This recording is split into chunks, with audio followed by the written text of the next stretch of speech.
day 7 of Vlogmas then. We're getting through them, we're getting there, and hopefully everybody out there is perfectly okay. Obviously we're in the middle of Storm Dara, whatever, at the minute. It's really cold here, it's soaking wet, the rain's lashing down, it's really windy, but so far everything here is okay. I hope you're okay wherever you are, and especially to anyone who has any friends, any relatives over there in Wales.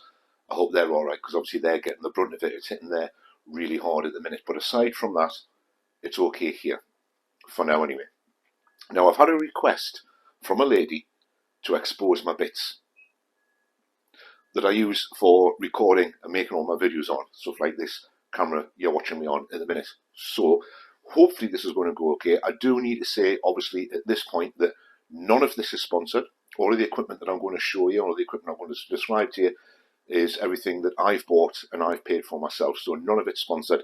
It's all stuff that I've paid for over the course of time of having the YouTube channel.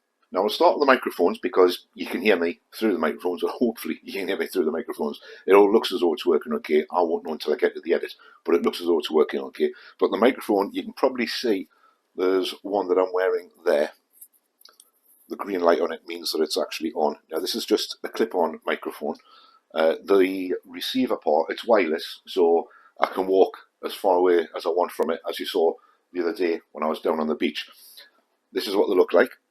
This is the box, so I'll put a bit of footage in on that one from the other camera. I'll stick that in here, and you can see what they are like. But they're absolutely brilliant. Microphones are fantastic. Well, these ones are anyway. Now at the minute, I'm filming this on an iPhone 10. As you can see there now, I'll put some of this footage in. You can see with the camera there, that's the transmitter there for the, or the receiver rather, that's the receiver for the microphone. And then this is the iPhone 10. Now that's currently sitting on a sort of a tripod selfie stick, but we'll go through that in a minute. But that's what it looks like when I'm on camera and I'm using the phone. Now cameras on phones these days are a lot more advanced than they used to be. You can actually go into the settings of the camera and you can change it. This one is capable of recording in 4K, high definition 4K. I haven't actually used that setting yet. I've just got it on a standard 1080p setting at the minute that it came set up with from the factory, and it seems to be fine. You'll be the judge of that though, because you're the one that watches all the videos when you're watching them on your phone or on your computer or on TV, etc. Now the camera that you've just seen, that I was using to show you the iPhone with, is this one. Now this is my Canon M50. This I got second hand on eBay. I was one of the successful bidders. They are expensive to buy new. They are horrendously expensive to buy new, especially if you're on a budget. Obviously I didn't buy it new, I bought it second hand. It cost less than £500 on eBay, and it came as it is now. The charging cable was missing, so I had to get a different charging cable for it so I could charge it. This one does have the ability to connect to the computer via Wi-Fi, or you can just plug it in and download all the footage or the photos from the camera direct to your computer. Or if you have a memory card reader built into your computer or your laptop, you can take the memory card out of here and you can stick it in there and just directly download everything from there. It does have a battery in it, and it does need recharging. So speaking of which, now the battery on this, on the bottom, there's a little lever. So slide the lever, which releases it, and then inside, if you can see in there, this in here is the battery. So it's just a case of push down on that, the battery pops out, and I do have spares of these, and I can never get them back in. Right, up there we are, straight back in. I do have spares of those. I also bought, in order to charge the batteries in there, I bought this, which is, as you can see, it's a USB charger. That just plugs into the computer. It does have space to put 2 batteries in, and it's got an LED screen on the top that tells you what percentage of charge there's in the batteries, or alternatively, when they're finished charging, it lights up and it shows that there's 100% charge in the batteries. Now, every time I go out, I do take a couple of spare batteries with me that are fully charged, just in case I need to record longer than the battery's going to last for. The Canon M50 can record up to 30 minutes of footage in one setting or in one go. So you set it up, it does have a countdown timer on the screen. Up here in this corner, I don't know if you'll be able to see that, there is a countdown timer. That counts down from 30 minutes down to 0. Now once you get to 0, it will actually automatically shut off and it'll stop recording. So you have to start it again, and then you can do it another 30 minutes. It'll keep going, recording all day like that in 30-minute segments until you fill the memory card. And then obviously it's either a case of putting another memory card in or taking this one out, deleting, getting all the stuff off it, and then starting with your recording again. To date, when I've been filming with this, I've never run out of space on it. I've always had enough space on the memory card for what I'm filming, and I've done some reasonably long videos. I think they've all been about, well, by the time I do all the footage, I may have had something like an hour and a half, 2 hours worth of footage on the camera, and then by the time it's edited, it comes out at about 30 minutes, 25 minutes, something like that. Sometimes I get it down to about 20 minutes. Now, as well as that, I also have this, which is an unbranded camcorder. This came from Amazon. The screen opens up at the side. Now, you can't tilt this all the way around. You can get it to there, or you can get it to there, so no matter which angle you're filming at. I can't turn this one at the minute because the battery needs charging, because it's a while since I used it. But this was, as it's unbranded, it was relatively cheap. It's a 2.7K 42.5, is that? Yeah, 42.5 megapixel camera on it. It works perfectly well. It certainly worked in the early days. And if you're using this one when you're out and about, obviously you can slide your hand in and you can just hold it like that as you're filming. You've got the screen there, so I can see what it is that I'm recording on it. So I do have that one as a backup camera. I haven't used that one for a while, hence why the battery's a little bit flat on that one at the minute. The battery in this one is pretty much, yeah, this has a similar style battery in there that needs charging, and obviously that's where the memory card goes in there as well. And then of course there's tripods, because you need somewhere to stand your camera when you're using it. It's not always feasible to hold your camera in one hand whilst you're probably busy trying to do something that you need two hands for. So stands are always handy. I do have this one here. Now this is this is the main tripod that I have. It's fully extendable. You just flick that link up, that leg slides out, and obviously if you need to be any higher than that, you just clip back in. You can slide that part out there as well. So it goes to quite a height. As well as that, it has a hook on the bottom. So if you're out and about and it is windy, possibly not as windy as it is today, but if it is windy when you're out and about, you can hang a heavy weight off the bottom of that hook, and that will help stabilize it as well. Now, in case you need it to be any higher, it does have a handle on the side, and that handle can adjust the height that the camera sits on as well. So it goes up quite high. That'll go up to there, and then obviously you've got your extendable legs on there as well. So that's quite easy to do. This one here, you can adjust with this lever here, you can adjust where the camera is, so you can get the perfect view from it. And of course, this bit here does rise up and down. All we need to do is just loosen that. You can have that set to wherever you need it to be with the camera that's on it. And then on top of that, there's this, which is a quick release. So that comes out of there, and that's the bit that normally goes on to the bottom of whichever camera, screws in. That's a spring fixing that goes up and down. That's a screws into whichever camera you're using, and then to put it in, just put that side in and clip it in place, and that keeps the camera solid. There's a carrying handle on it as well, which makes it quite useful. Now again, that was something. Oh yeah, there's a spirit level there. And there's a little spirit level down here.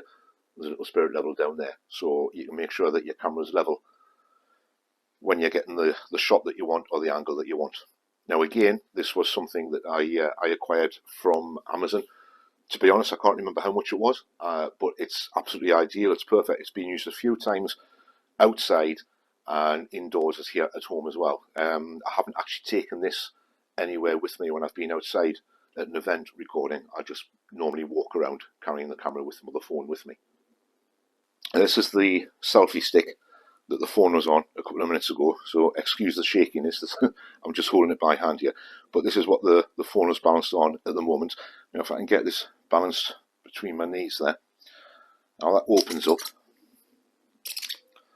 and once that's opened up, this top bit opens and the bottom bit opens, so it looks like that. Now the top bit has a spring on it, so you can fit the phone into it, and it does clamp down really well on the sides of the phone there. That's the size of it. It does extend. It's literally just a case of pulling it up how far you need it to be. So as a selfie stick, it does extend quite far out. And then obviously this is the handle that you would hold. Now the top is also kind of adjustable. You can have that at different angles wherever you want, wherever you need it to be for whatever you're filming. And then, as well as all of that, the base of it actually opens up. So you get the 3 legs that it opens up on, and then set that up in place, and then you can get your phone on there like that. So that's the stands that I use. Normally I would take the selfie stick that the phone's on at the minute, I would take that with us when I go anywhere, as well as the other 2 cameras with the batteries charged up, ready to go. Now I don't have an attachment so that I can put the phone on to the top of the tripod, or so that I can put the camera on top of the selfie stick. What I have instead for the camera is this little thing. Now it looks like the handle of a gun, the way you're using it. It actually has the screw thread on the bottom to go into the bottom of the camera. It's very lightweight. It's really lightweight. You could say it's really cheap. There's a bit of a rubber pad there, so that you can see that in the light. Now this on the bottom of the camera and on the bottom of the camcorder as well, it just goes into the slot, and then that just screws into there, and it actually works really well. You have it any way around or any angle you want. But you put that on and it transforms the camera so you can actually hold the camera when you're walking around like that. Now it won't actually balance on this alone when it's standing, so this is not a stand to use if you want to put the camera down and video yourself doing something. This is purely to carry the camera, and as you can see, it makes it quite flexible around. You can just move it wherever you want to. So that's what I normally take with me when I'm out and about with this particular camera. Now we're indoors today, and as you can imagine, it's quite dark in here because of the weather outside. So I do have the lights on above me, but I also have to light up my face. I also have one of these. Now this is just a ring light. It is fairly bright, and it's got a clamp on here, so that just clamps onto the side of the table. Now it does have different settings. I'll try and get this so it works. We can change the colour, so you can have different colours on there as well. I normally have it on that one, which is daylight, and you can also adjust the brightness of it, so you can take it right down or have it right up. Now that ring light or ring lamp came from, I think it was it Lidl? I think that came from Lidl as well. It was reasonably cheap. I think it was about 12 quid, 15 quid. It's worked really well. I don't normally use that outside. It does have a connection on it, as you may have seen, or an attachment on it to clamp the phone into. So normally I have that clamped on to the side of the computer desk, and then if I'm sitting at the computer and I'm recording something, I can just clamp the phone underneath the light, and you've got the light on my face as you're seeing me in the camera the way you're seeing me now. So that was good. I don't use the light when I'm outdoors. The light's just normally something I use for indoors. It's powered by a USB, so you plug it into the computer. So normally there'd be no way I could use it outdoors anyway, because I have to plug it into a computer. And you tend to find that if I'm outside, I'm using natural daylight, so I don't have to worry about lights unless there's something I'm trying to see down in the depths of an engine somewhere and it's really dark, and I'll try and get a torch or something in there so that'll light everything up the way anybody else would do if they're working in a car anyway in the dark. Well, that's pretty much everything that I use for recording. As I say, if I do go out to an event, I will put the tripod in the back of the car with all the camera gear. But to date, all the events I've done, all the videos that you've seen on the channel, any of them that I've filmed outdoor at some kind of event somewhere, I've never used the tripod, I've never needed to.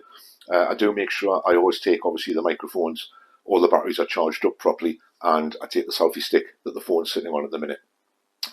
It's just the way it works out. At the moment, when I'm filming at home, I normally use this setup, the phone on the selfie stick, or just the phone on a wedged somewhere. More commonly at the minute, if I go out, obviously I've always got my phone with me, so there's an instant camera there. for having the phone with me. If I'm just out and about as normal, and it's like, oh, I'll make a video of that, or I'll make a video while I'm here, I do have the phone with me. I don't regularly take the tripod or the selfie stick with me. For instance, if I'm just going out shopping, I don't take the phone, I don't take the selfie stick, I just take the phone in my pocket, like most people do. But if I have been out to an outdoor event, the tripod's there in the car, but I don't use it, I haven't used it as yet. The way I'm working everything at the moment, if I'm in an outdoor show or an outdoor event somewhere that I know I'm going to be making a video, I'll take the Canon N50 camera and the stand to put that on. I'll use the Canon camera mostly for filming at car shows and other events I've been to.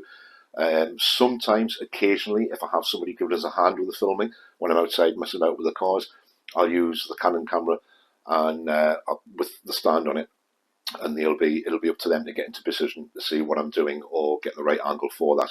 If I'm outside filming on my own, I'll put the Canon camera on the tripod and try and get the tripod in the best position possible.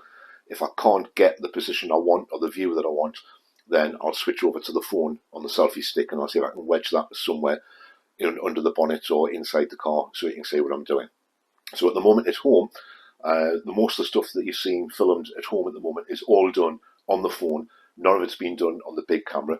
You can tell the difference just in the resolution, because I think the camera's got different settings on it to what the phone camera has, and certainly the microphone sounds slightly different plugged into the camera to what it does plugged into the phone.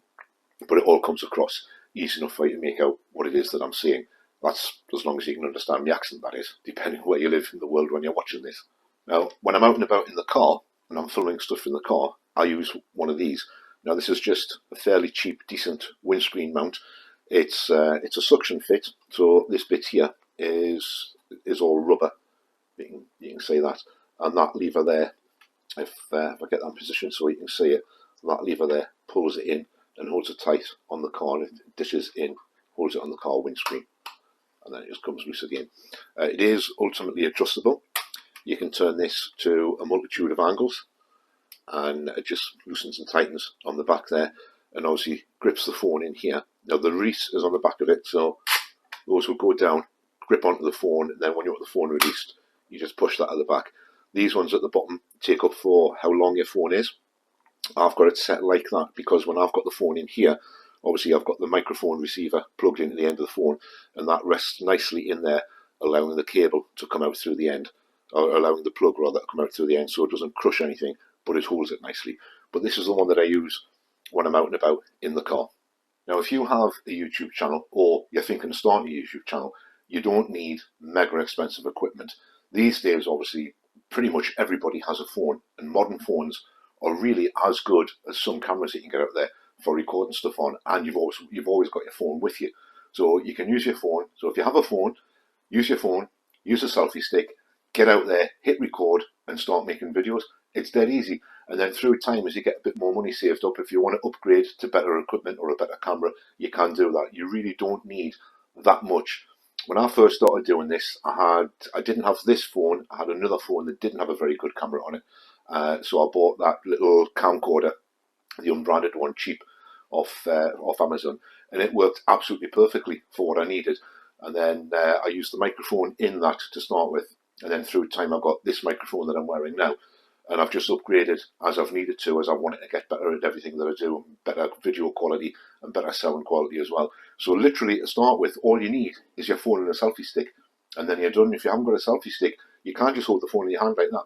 It's a bit uncomfortable after time, depending on how long you're videoing for, but you can't just use the phone. Anyway, the other question that I was asked by the lady that wanted to know all this information was, what do I do about editing? What do I use for editing? Let's go and have a look at that, and I'll show you what I use for editing all the videos. So for editing, I use the editing suite called VideoPad, as you can see. Now when you first load it up, I just get rid of that. And then across the top, if you go to Add Files, and then whichever folder you've saved it in, so I've got them saved in that folder, and then you can see all the video clips of the way it's come out. So to highlight them, you just need to do that. And this is going to be tricky with one hand, So I'll get all these highlighted and I'll show you how that works. Give us a second, I'll do it off camera. So I need 2 hands to do it. Right, now when you've got them all highlighted, you just click on open. And video pad itself will do everything else for you. And you'll see them all appear here on the left hand side of the screen. Apologies for the quality of this, is because I'm filming a monitor rather than just in normal light. It'll sure appear in there. There we go. And that'll be the first one. And then it's simply a case across the bottom. There's a button here that says add. So if I wanted to use this particular video clip, let me see, let's pick this one up. So whilst that's loading, obviously that line along there, that's the video loading, the video clip loading. And then across the bottom, there's all the play, fast forward, loop, etc. And then all the different things you need. So for this one, we'll just click on add, and then we'll do it on sequence at start. And you'll see it appear along the bottom. And then obviously we can get ready to take it back in. If I push play on that, it should start playing. You should be able to hear my voice. Now the first thing I'm using, obviously, is the camera. And that's one of the clips from this particular video. Now VideoPad itself is one of the easier ones to use, or at least it's one of the easier ones to use that I found at the time. When I was looking for some kind of editing suite to use for all the videos, I just went into Google, did a search for, well initially I did a search for free editing suites or free editing, and there was a whole bunch of them came up. I downloaded 3 or 4 of them, played around with them, didn't like them very much, I couldn't get on with them, I found them too difficult, and then I downloaded this one, VideoPad, tried that one, and that seemed to work successfully for me, at least anyway. Now there is a free section. You'll find that most videoing suites you're going to download, or videoing packs, material that you're going to download, will all have a free section. As usual, the only downside of the free section is that it's limited, so what you can do and can't do. A lot of them though, some of the, I think it's Adobe Pro or something like that, a lot of them come with a huge price tag if you want to pay for the license to use everything that's available on there. With this one, VideoPad, now obviously I downloaded this 3 years ago now, in 2021, so what I've got available in here is probably a little bit outdated. But back then, when I decided to pay for it, the license to use it cost me £60. So it was just £60, and that gave us access to everything in here. And every video that you see on my channel is edited with this VideoPad. So it's quite easy to use. It tells you, pretty much takes you through. There is a sort of a wizard that you can go through with, and it'll show you what to do and tell you what to do. There's also a button on the top for tutorials, where it'll actually tell you how to use them and what each thing means and how you can do that. And there's also a whole bunch of videos on YouTube by other people, other creators across the world, that have used VideoPad, and they show you how to do some amazing stuff with it as well. That's the editing equipment that I use, and that's all the equipment that I use for all the videos that I make and how I use it. If anybody has any questions, you want to know anything else, leave a comment below, let me know, and I'll answer them in the comments, or I'll do another video on it. If it's easier to do a video on it. Now, as usual, I watched the other 2 channels this morning doing their Vlogmas videos. Sean still isn't enjoying his tea, and sadly, I'm sad to report, Josh still hasn't received his calendar. I'm definitely going to have to tag them in a couple of these videos to let them know what's going on, just in case anybody mentions it to them. But we'll get that done. Anyway, thanks for watching this one. Hope you've enjoyed it. If you have, don't forget to press the like button on the way out. Consider subscribing to the channel, where you'll get more madness like this for the rest of Vlogmas and all the car stuff that's there in the back catalogue. We're still suffering from the wind here. We're still being battered. So hopefully everything will be okay, and it is where you are. But for now, I'll see you back here again tomorrow night at 7 PM for day 8. Bye for now.